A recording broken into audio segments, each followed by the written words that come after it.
Bom dia, boa tarde ou boa noite, conforme seja o horário que estejam ouvindo.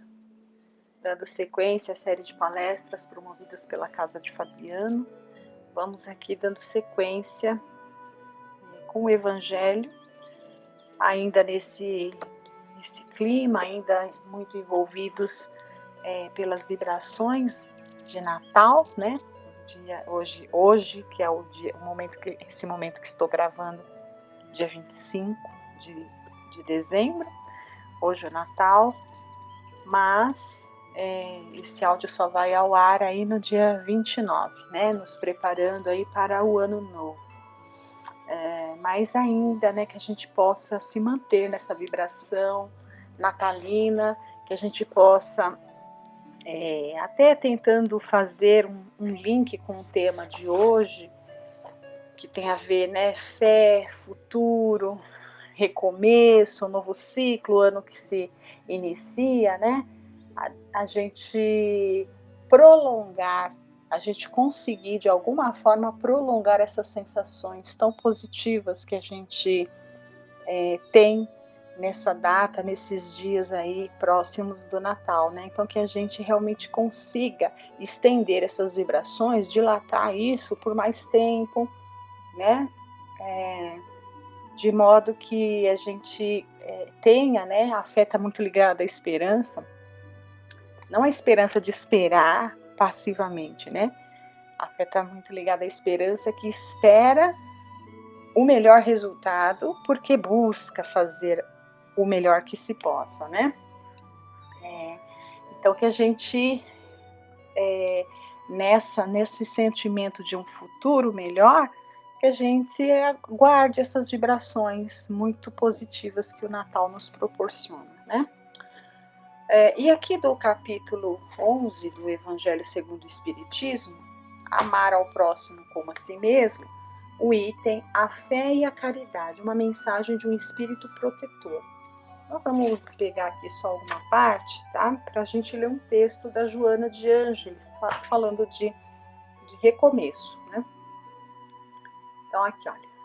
Eu vos disse recentemente, meus queridos filhos, que a caridade sem a fé não seria suficiente para manter entre os homens uma ordem social. Olha, a caridade sem a fé.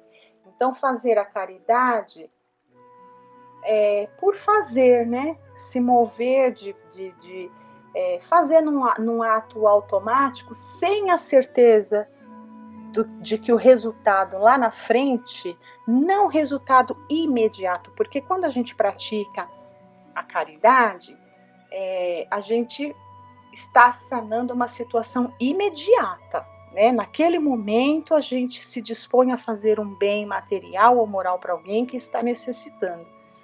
Mas a caridade com a fé, os seus frutos, eles vão além do imediato. A gente sabe que aquela semente que foi plantada imediatamente ali, ela vai surtir um efeito tão positivo para o futuro, né? E é isso que ele está dizendo aqui, né? Se vamos tá falando da ordem social, se na sociedade, por um instante, todos fossem movidos, né? Imagina a nossa sociedade, o nosso planeta Terra, todo mundo fosse ali contagiado por um impulso de caridade. A gente vê muito isso nessa época de Natal, em que as pessoas se mobilizam mais, elas ficam mais propensas a fazer o bem e procuram ali fazer a caridade que está mais ao alcance, que é a material, né? Então muitas pessoas se mobilizam e fazem ali uma caridade, muitas vezes material, muitas vezes também moral, né? Pelas próprias vibrações, como a gente falou, desse momento. Mas a gente percebe que depois que passa todo, né, tudo volta ao normal, tudo volta a ser como era antes. Então não se sustenta só a caridade sem a fé. Agora vamos tentar colocar esse ingrediente da fé, que é essa certeza, né, de um futuro melhor. É uma certeza íntima de que tudo vai convergir para o bem, para o belo, para o justo, para a perfeição relativa, que tudo se destina, que o planeta se destina, que as criaturas se destinam. Então, quando se tem esse sentimento, essa certeza íntima, e se faz uma ação de caridade com esse ingrediente dessa fé, o que vai acontecer? Essa ação ela não vai ser só imediata, ela vai se prolongar pelo tempo necessário para que os frutos duradouros se concretizem lá na frente, né? Então vamos lá. Devia ter dito que a caridade, então ele diz aqui, olha, eu vos disse recentemente que a caridade sem a fé não seria suficiente para manter entre os homens uma ordem social capaz de fazê-los felizes, né? Sim, porque se você atende uma coisa imediata, é só ali, naquele momento. E a felicidade, que não é deste mundo, a gente sabe que é um estado perene, né? Inabalável. Deveria ter dito que a caridade é impossível sem a fé. Podereis encontrar, é verdade, impulsos generosos entre as pessoas sem religião. Mas essa caridade austera, que só pode ser exercida pela abnegação, pelo sacrifício constante de todo interesse egoísta, nada a não ser a fé poderá inspirá-la, porque nada além dela nos faz carregar com coragem e perseverança a cruz dessa vida. E eu só vou ler esse trecho porque o texto da Joana é um pouco longo. E só esse parágrafo já nos dá margem para a gente fazer vastas reflexões a respeito, né? Porque a verdadeira caridade, como a gente estava colocando, né? Ela vai sanar ali aquela dificuldade imediata, né? Agora, se a gente, quando vai praticar a caridade, a gente coloca nela sentimentos ali, virtudes, né? De abnegação e sacrifício mesmo. Ou seja, porque quando a gente faz a caridade até se sacrificando, é uma demonstração de que nós estamos fazendo um ato ali de um amor genuíno, né?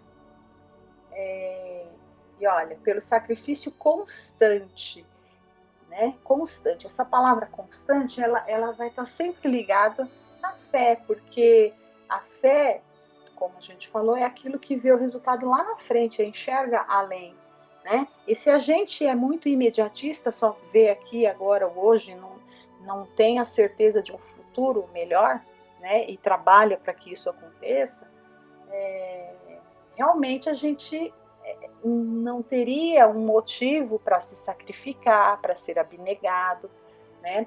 Para muitas vezes até receber com ingratidão algumas situações que a gente queria fazer e tudo mais, né? Então, somente a fé faz com que a gente continue mesmo diante das adversidades, né? A fé de saber, a certeza íntima de saber que o resultado vai acontecer, né? O resultado vai acontecer, uma hora esse resultado bom vai chegar. E enquanto esse resultado bom não chega, mas eu sei que ele vai chegar, eu vou trabalhando para que isso aconteça.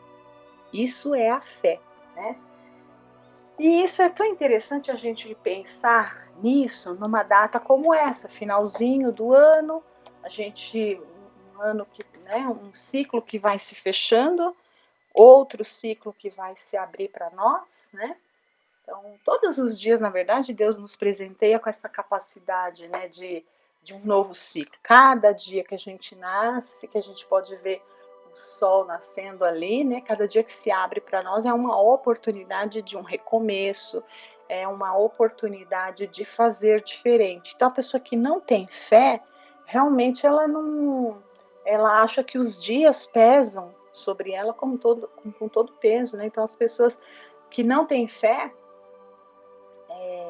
reclamam do dia, já acordam ali reclamando, acham que nada dá certo, passar um dia, né? Acordar, dar conta do. A pessoa está sempre reclamando de tudo, nada tá bom, ela não agradece a nada, ela não sorri, ela não fica feliz pelas pequenas coisas, pelas pequenas alegrias, né? Ela não consegue enxergar nem o belo da natureza, porque está ali embotada, vamos dizer assim, né? Sem fé, né? Sem entender que ela está tendo a oportunidade de fazer as coisas acontecerem em seu próprio favor.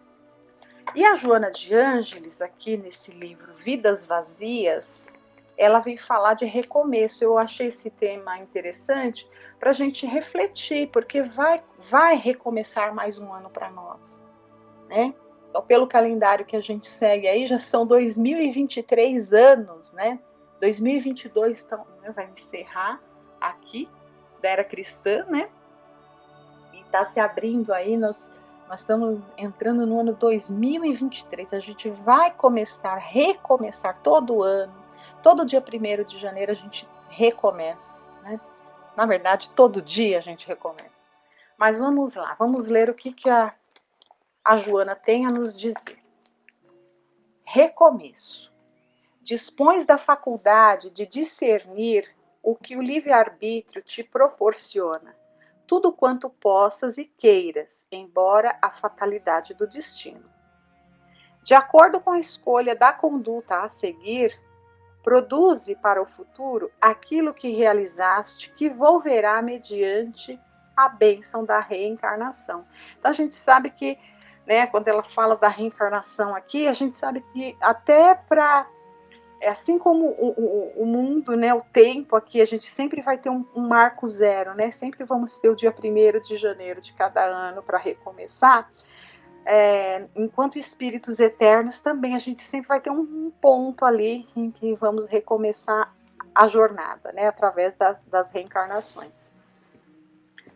O recomeço é sempre oportunidade luminosa de dar prosseguimento ao bem encetado. Então, aquele bem que a gente já começou a fazer, que aguarda ensejo para atingir a plenitude, de igual maneira faculta a reparação dos equívocos e gravames que ficaram em processo de ajustamento, de harmonia.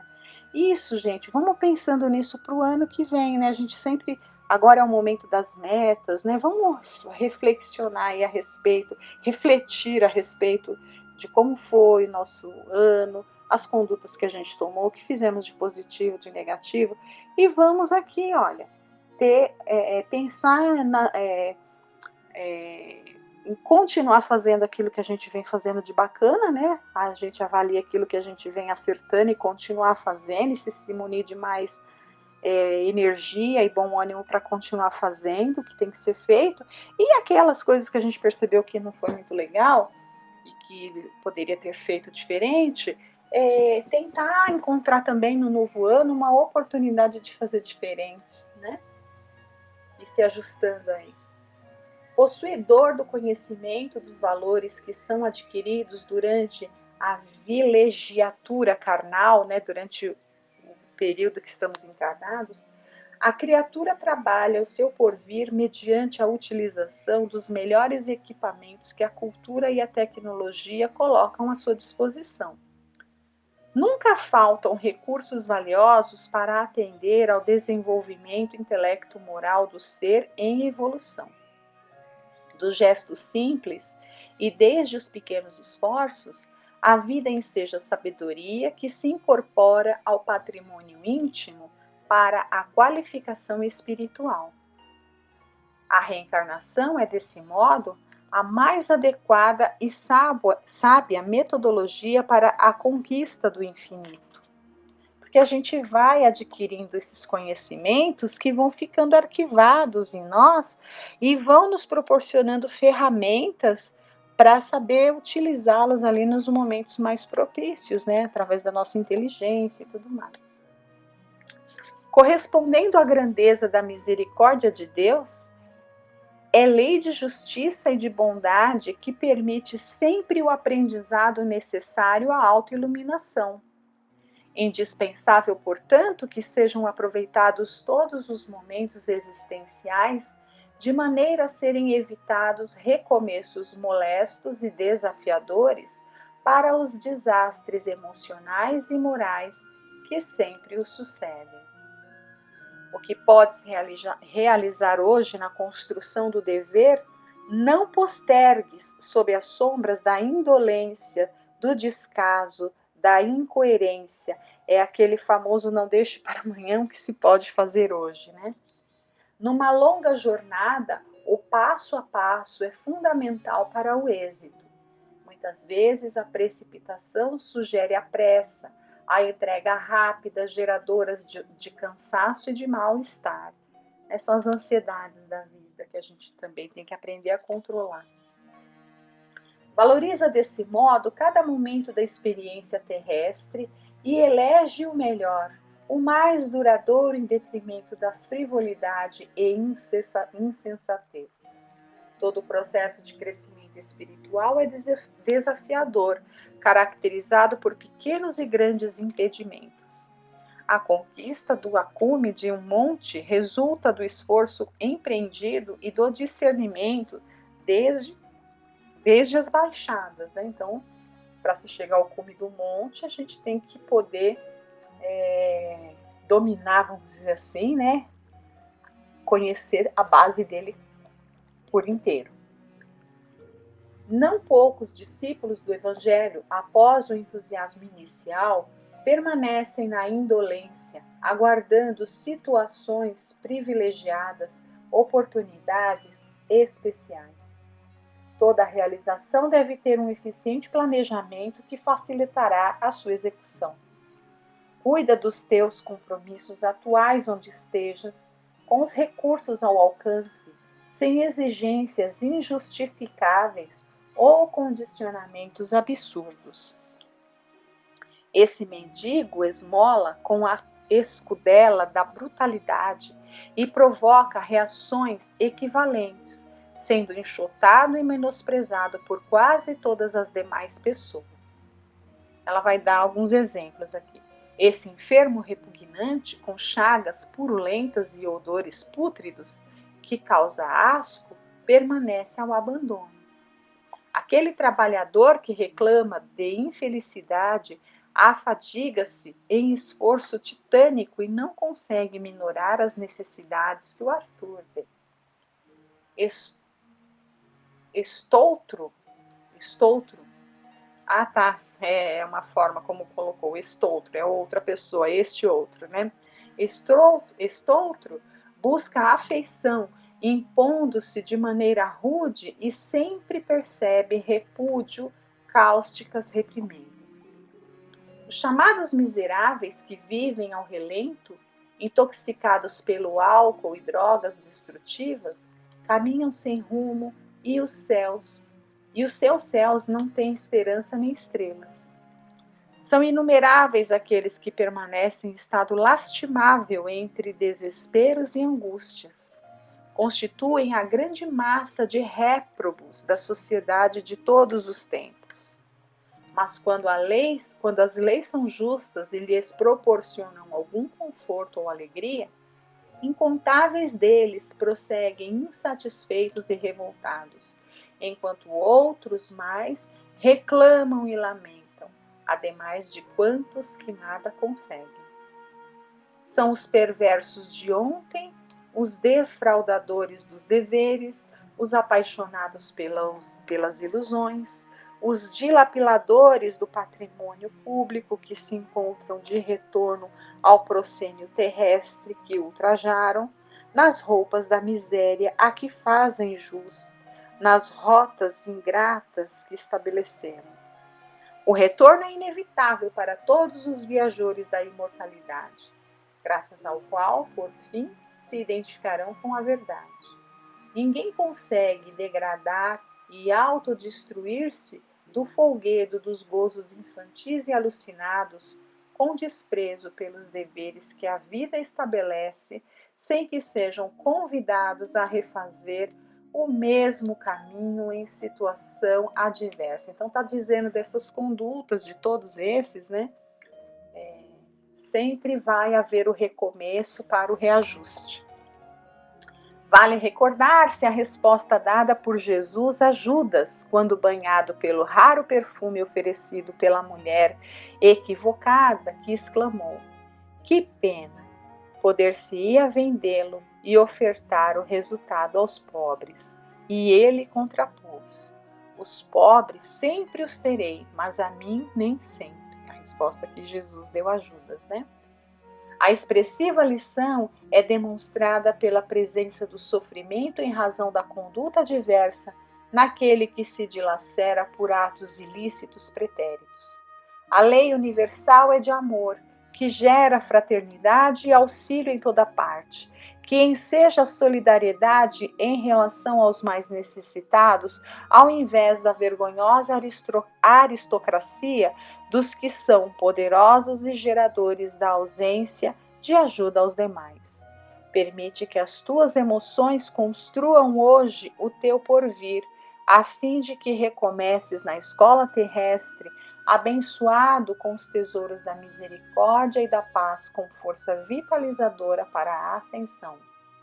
Não há exceção nas soberanas leis do universo.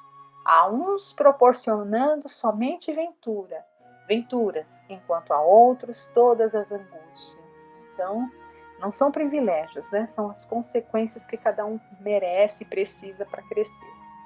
Hoje, nesta atualidade turbulenta, Jesus retorna através de seus embaixadores, a fim de conduzir ao reino de Deus a humanidade em aturdimento, parte da qual o repudiou quando esteve conosco e logo depois. Avança com alegria e utiliza-te desse retorno feliz que desfrutas para edificares a harmonia futura. Então esse é o conselho final da Joana. E aí a gente termina, né, essa lição de hoje com esse convite, né, para que a gente adentre aí as portas de 2023 com propósito, como se fosse uma nova reencarnação mesmo para nós, imaginando que a gente estivesse ali no plano espiritual pronto para reencarnar, né, ali todos os planos ali na ponta da agulha para acertar, né, e aí a gente chega aqui e esquece de tudo. Vamos imaginar que a gente vai entrar aí no próximo noite de sábado para domingo aí, que a gente vai estar, vamos imaginar que a gente está reencarnando, né, que a gente vai entrar no ano de 2023, iniciar um ciclo novo ali, 1º de janeiro de 2023, como se fosse uma outra encarnação, né? E não desperdiçar a oportunidade de recomeçar, entendendo o nosso papel nesse momento, né, e fazendo o melhor que a gente possa, sempre. Agradeço a todos, desejo a todos um excelente ano que se aproxima, cheio de fé, de esperança, que é aquela a fé posta em atividade, né, que é saber do futuro, mas trabalhar, né, não é de esperança de ficar só esperando, é trabalhar para que aconteça. Eu espero um resultado, mas para que aquele resultado se concretize, eu tenho que agir, eu tenho que trabalhar. Até que ele aconteça, eu tenho que fazer a minha parte, né? Isso se chama esperança.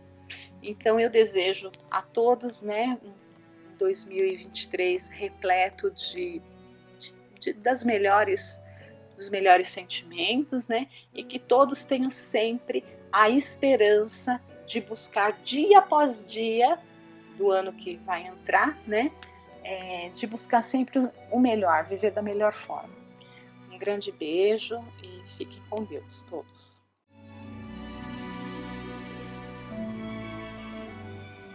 Boa noite a todos. Espero que todos estejam bem, que tenham tido uma ótima Natal e que tenham uma ótima passagem de ano para 2023. Eu vou procurar resumir um livro de nome Grilhões Partidos. Foi ditado pelo espírito Manuel Filomeno de Miranda e psicografado por Divaldo Pereira Franco. E o tema desse livro é sobre obsessão. Então trata-se de vários casos, né, mas nós vamos focar um. Trata-se de casos em que nós, encarnados, podemos nos sujeitarmos a influenciações de espíritos que querem nos prejudicar ou nos prejudicam porque querem prejudicar alguém que nos ama. Por exemplo, uma criança fica perturbada devido à influenciação espiritual, mas o objetivo do espírito é mais atingir os familiares do que a própria criança, mas nada acontece sem ter um motivo. Então, nesse livro, Grilhões Partidos, é apresentado um caso desse tipo, mais ou menos. Esther era uma jovem que estava fazendo 15 anos e naquele dia haveria uma festa no lar promovida pelos pais para apresentar a filha à sociedade. E na hora marcada, a jovem aparece no salão de festa e é apresentada aos convidados e em seguida inicia-se a valsa. A jovem dança a primeira valsa com o pai e depois de algumas músicas, Esther foi ao piano para tocar uma música de Brahms. E então ocorre o inesperado. A jovem se levanta do piano e se dirige ao pai com um olhar estranho, parecendo outra pessoa, e ao se aproximar do pai, lhe dá um tapa no rosto muito forte. E não contente com isso, deu-lhe outra bofetada. Então o pai rebateu-lhe. A jovem perdeu o controle de si, pondo-se a gritar. Diante disso, a jovem foi levada para o quarto e a festa acabou. O médico que estava na festa tentou auxiliar, mas sem resolver a questão, a jovem demorou muito para dormir e apresentou um sono muito agitado. A Esther, a jovem, não se recobrou, falava palavrões, fazia gestos vis, dava gargalhadas e gritos a todo momento. O médico que a atendeu na noite anterior voltou a visitá-la no outro dia e disse que era um caso de histeria e ela precisava passar por um psiquiatra. O médico da família, que já esteve lá, também fez o mesmo diagnóstico. Após 3 dias, o psiquiatra recomendou internar a jovem e os pais concordaram. 1 mês se passou e a jovem não melhorou em nada. Tinham usado a terapia do sono, então foi usado o recurso do eletrochoque, que também nada resolveu. A situação desanimou não só o médico, mas também enfermeiros e os pais, inclusive. Pais, médicos e enfermeiros já não encontravam mais solução. Deram-lhe o diagnóstico de esquizofrenia e, como nada dava bons resultados, ela estava ali aparentemente esquecida por enfermeiros e médicos. E diante desse resultado, o coronel, pai da jovem, estava isolado, intratável, calado, estava em grande sofrimento, certamente. Os meses estavam passando e a jovem não melhorava. Sua aparência era irreconhecível, não demonstrava vitalidade, isto é, ficava parada, não se movimentava muito. Ela não conseguia controlar sua mente, chorava, gritava, estava meio que desligada do corpo, apesar disso sentia tudo, mas nada compreendia. Em outros momentos, o obsessor a prejudicava e ela queria se libertar disso, mas não conseguia, desmaiava. E nesses momentos, o obsessor judiava dela, mas só que agora fora do corpo. A jovem era médium e isto propiciava ao obsessor influenciá-la, pois ela não tinha conhecimentos sobre esses fenômenos em primeiro lugar, esse era o motivo. O físico dela estava se alterando. Este sofrimento todo tinha relação às provas que criou para si devido a consequências de suas existências anteriores. Uma enfermeira que tratava nesta clínica era espírita e começou a prestar atenção na jovem. O nome dessa enfermeira é Rosângela. Ela é espírita e começou a visitar a jovem no quarto em que ficava. E a jovem ficava mais calma com a presença dela, e o obsessor não agia agressivamente. O equilíbrio moral da enfermeira agia sobre o obsessor, que não agredia a jovem nesses momentos. A enfermeira foi visitar os pais da jovem na casa deles e falou sobre as influências espirituais que perturbavam a filha deles. Mas os pais não acreditavam, porque eram católicos. E como eles não acreditavam em espíritos e muito menos na possibilidade deles se comunicarem conosco, e nem pensava que podiam nos influenciar, então os pais expulsaram a enfermeira da casa com palavras ofensivas. A jovem fez suas colocações. Eu vou ler o que ela disse. Abre aspas. No santuário espírita que frequento, o alvo redentor é Jesus. A estrada a percorrer chama-se caridade, seguindo sob o sol da fé viva e a força do amor fraternal. Venho a este lar em missão de paz e dele sairei pacificada, sem embargo, expulsa, o que muito lamento, não por mim, que reconheço a minha própria desvalia. O vaso modesto não poucas vezes mata a sede, oferta o medicamento salvador, retém o perfume, atende a mistérios relevantes, enquanto preciosas taças de cristal lapidado adornam mortas, empoeiradas, móveis luxuosos e inúteis. Rosângela, ao sair da casa dos pais da Esther, se preocupou, mas entregou a situação a Deus. Ela tinha o objetivo de auxiliar e não tinha do que se arrepender, embora não quisesse perder o emprego. De fato, os pais da jovem foram à clínica reclamar da enfermeira e pediu que ela não tivesse mais contato com a filha na clínica. Rosângela, depois que sua mãe desencarnou, sabendo um pouco da Rosângela, a enfermeira, né? Depois que a mãe dela desencarnou, quando ainda era criança, depois de alguns anos, seu pai se casou e ela foi trabalhar como babá na escola de um casal, aliás, na casa de um casal de médicos e lá residia. Esse casal eram bondosos e insistiram para que ela continuasse seus estudos, então ela fez o curso de enfermagem. Esse casal era espírita e ela começou a frequentar o espiritismo e, com o desenvolvimento da mediunidade, começou a trabalhar em processos de desobsessão. O grupo do qual participava era um grupo pequeno que tinha como objetivo a reforma íntima e a vivência dos ensinos do Cristo. O diretor do hospital chamou Rosângela e conversou com ela sobre as reclamações dos pais da Esther. Segundo os pais da jovem internada, disse que ela estava praticando magia e espiritismo. O diretor era uma pessoa compreensiva, mas nesse dia ele não se mostrava estar bem, mas se apresentava inicialmente irritado, mas depois se tornou compreensivo, e a enfermeira contou o que fez e finalizou dizendo que procuraria ajudar a Esther através do espiritismo. O médico, por sua vez, disse que não concordava com esse tratamento e a proibiu de visitar a jovem internada. Apesar de não concordar, saiu da sala pensativa. Os pais da Esther, o coronel e a senhora Santa Maria, não recebiam mais pessoas em seu lar e não saíam também, e eles estavam distantes um do outro. Porém, haveria uma festa de comemoração do Dia da Independência reunindo os participantes da última guerra em um clube social requintado. O traje era a rigor e era um reencontro de amigos.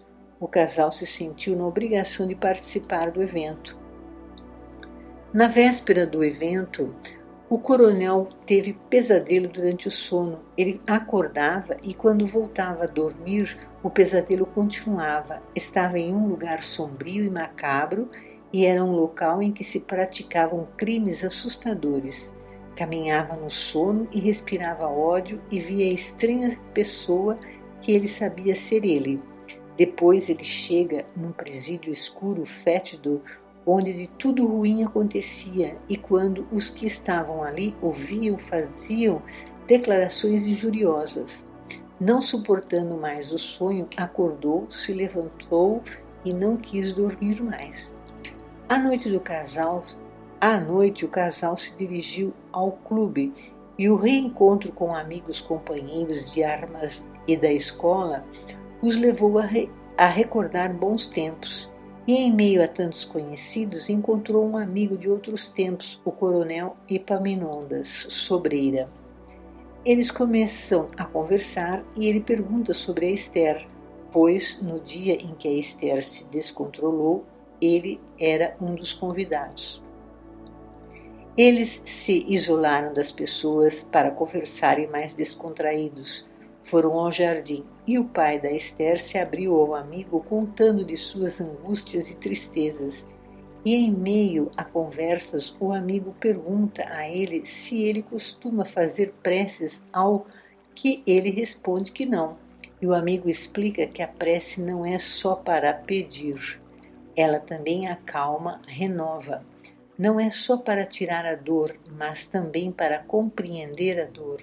A prece também alivia a dor, possibilita a comunhão com Deus. E por fim, o amigo convida-o para visitá-lo com a esposa para conversarem mais tranquilamente. E assim combinam para a semana seguinte. O coronel Santamaria sentiu-se renovado com a conversa do amigo. Voltou ao lar contente. A esposa também ficou contente com o convite e compareceram na noite do dia marcado. Também foi convidado um tenente-coronel, de nome Joel. E depois do jantar, em determinado momento da conversa, o coronel Sobreira pergunta se há novidades sobre a Esther. E então ele mesmo começa a falar de seu filho que passou por situação semelhante à da Esther. Mas, através da mediunidade, o filho passou por um tratamento espiritual e está levando uma vida normal hoje. Ele se curou em 3 semanas. Claro que o coronel Santamaria não concordava com isso, mas sua esposa gostou muito sobre o que ouviu do espiritismo e a possibilidade de se comunicar com entes queridos. Ao final da conversa, fazem uma prece em prol da Esther e Joel, médium, fez uma prece surpreendente em comunhão com a espiritualidade superior. E ao final da prece, o casal recebeu uma mensagem consoladora e esperançosa. Na reunião do Centro Espírita, porque eles combinaram de se encontrar, nessa reunião. Na reunião do Centro Espírita foi trabalhado o caso da Esther, que já estava em andamento porque a Rosângela participava do mesmo centro frequentado pelo amigo do coronel Santamaria. Foi revelado problemas do passado do coronel e da filha. Nesse momento, o coronel não estava nessa reunião. Então, foi revelado problemas do passado do coronel e da filha para melhor entendimento do que hoje estava sendo vivenciado na família com a doença da Esther. Todos precisavam orar. Os pais da Esther precisavam frequentar as reuniões, pois também estavam enfermos, e o Sobreira deveria esclarecer o casal sobre a doutrina por questões do futuro. No centro espírita em que Rosângela participava, ao final dos trabalhos de auxílio aos encarnados e desencarnados, Dr. Bezerra de Menezes convoca 2 irmãos, Ângelo e Melquíades, trabalhadores desencarnados, para visitarem Esther no hospital e assim iniciar o trabalho para a melhoria da jovem. Chegando no hospital, no pavilhão da jovem, viram muitos desencarnados em total desequilíbrio. Não se percebiam de sua própria situação. Os seus obsessores cruéis, mostrando-se na fisionomia seu ódio, outros perturbadores zombeteiros, grupos de vampirizadores se misturavam aos doentes encarnados parcialmente desligados do corpo pelo sono. Verdugos impiedosos, conhecedores das técnicas que judiavam os encarnados desligados do corpo na hora do sono. Enfim, não podemos imaginar os espetáculos hediondos. Os trabalhadores do bem foram orientados a se manterem em prece e manter o equilíbrio para que mantivessem em faixa vibratória diferente daqueles doentes, para não serem vistos ou percebidos pelos desequilibrados. No quarto da Esther, uma verdadeira cela presidiária, empestada de vibrações perniciosas, escuras e densas, parecia um óleo grosso. na sala, no ambiente. Os espíritos em missão ali orientavam os participantes do grupo a controlarem a emotividade e mantivessem a disposição para a caridade, mantendo-se em faixa vibratória sintonizada com aqueles que poderiam ajudar o grupo de socorro. A jovem Esther estava deitado ao lado do seu corpo, em espírito, o espírito da Esther estava ao lado do corpo inconsciente, sob os efeitos dos sedativos perniciosos e fortes, e ao lado dela o algoz desencarnado. Abrindo parênteses, certos sedativos em doses altas podem também paralisar até o espírito, não só o corpo, dependendo da dosagem, E isso não é bom para o espírito. Então, é relatado no livro vários casos de processos obsessivos e as situações de outros internos além da Esther. Em certo momento, o Dr. Bezerra de Menezes fez uma oração e seu tórax foi se iluminando e chegando a se tornar um sol. Suas energias chegavam aos espíritos levianos, produzindo choques que os despertavam e fugiam do lugar. Assim o ambiente ficou mais ameno e as duas jovens foram socorridas com tranquilidade, auxiliadas por Ângelo e Melquíades, na equipe do Dr. Bezerra de Menezes. E Filomena de Miranda foi indicado para atender uma senhora desencarnada que precisava de auxílio e ele deveria condensar seu perispírito para que ela pudesse vê-lo. É estudado neste capítulo o caso da senhora, mas vamos aqui nos prender ao caso da Esther. Os relatos são de muito aprendizado, mas temos apenas um foco. Dr. Bezerra de Menezes se acercou de Esther e diz aos seus companheiros que o motivo deles estarem nesse manicômio era a jovem Esther. E ele informa aos companheiros que o quadro de loucura apresentada pela Esther era resultado de uma subjugação espiritual que a está levando a uma situação de esquizofrenia que poderá ser irreversível se ela não obtiver o socorro divino imediatamente. Neste caso, o distúrbio psíquico é devido a um processo obsessivo. Eles estavam ali para ajudá-la por orações intercessórias de várias pessoas e grupos de pessoas que estavam orando pela jovem. Então, assim, muitas pessoas estavam orando pela jovem e por isso, então, esse grupo de espíritos amorosos estavam ali para auxiliar. Necessário nos recordemos de que a lei é de justiça, na qual, porém, não vigem ausentes os recursos da misericórdia de nosso Pai, sempre ao alcance de quantos o buscam pelo conúbio oracional. A prece é de essência divina. Registros especiais captam as rogativas da terra e as transformam em respostas de socorro celeste. Nenhum apelo neste universo de vibrações e intercâmbios jaz sem resposta. Quem se compraz na revolta sintoniza em comércio de longa duração, assim como quem vibra esperança e amor sincroniza com as forças emissoras da paz e da harmonia, estabelecendo ligações que favorecem o otimismo e a saúde. Embora mesmo que não fizessem preces por ela, não estaria abandonada, pois há mecanismos elaborados que atuam em nome da misericórdia do nosso Criador. São os esclarecimentos que Bezerra nos oferece sobre o caso dela e de um modo geral. Esther, no entanto, foi acompliciada com o pai, resvalando pela rampa da preguiça e do crime, que agora responde pelas consequências em circunstâncias aparentemente injustas.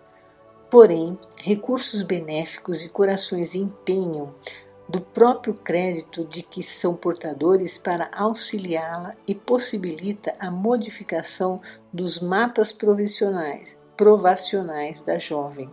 Isto possibilitará a jovem ressarcir seus débitos por outros meios que não as coerções do sofrimento.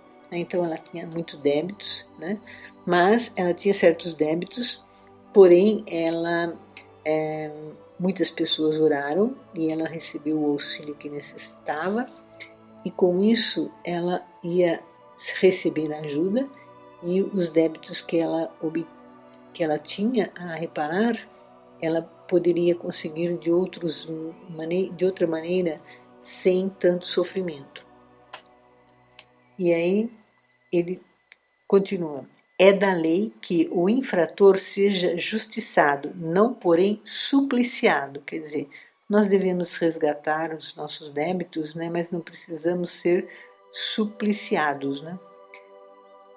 E o Dr. Bezerra de Menezes esclarece aos que o acompanham, abre aspas, a entidade que a vergasta agora não tem diretamente com ela nenhuma vinculação atual.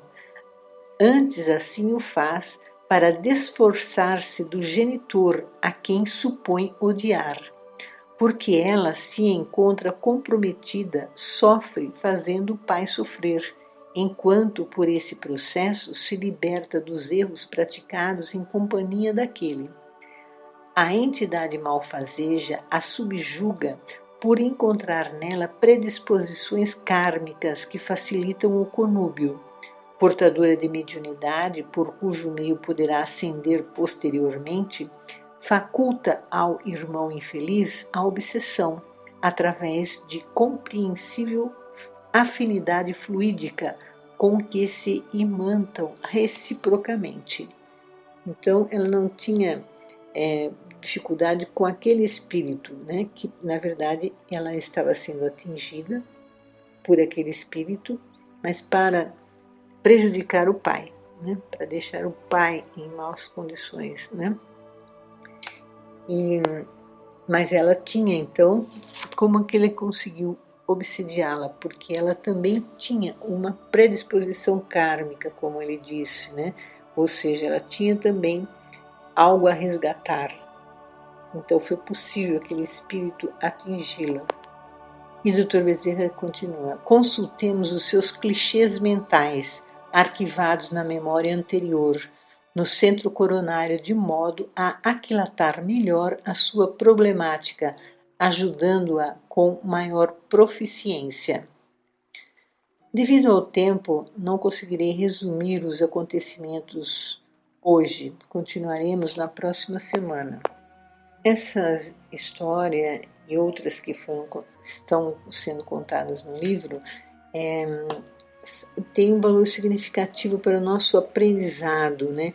E o nosso auxílio à reforma íntima, verificarmos, né, o quanto é importante nos esforçarmos para aperfeiçoarmos os nossos pensamentos, os nossos sentimentos, os nossos conhecimentos, e assim podemos auxiliar a nós mesmos, né, e também aos outros.